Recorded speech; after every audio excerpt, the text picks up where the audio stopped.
make sure that we follow all the public health rules and regulation. It is an unannounced inspection. They can come aboard anytime they want to one of the USA ports.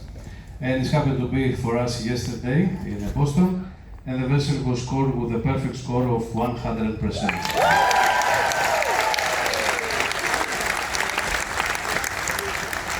This applause goes to all these hard-working crew members to make sure that we keep the best hygiene and the best public health on board for your comfort and your safe on board. Also, as the cruise ship is a floating hotel, I cannot operate this amazing vessel without the assistance of the executive committee of the Celebrity Silhouette.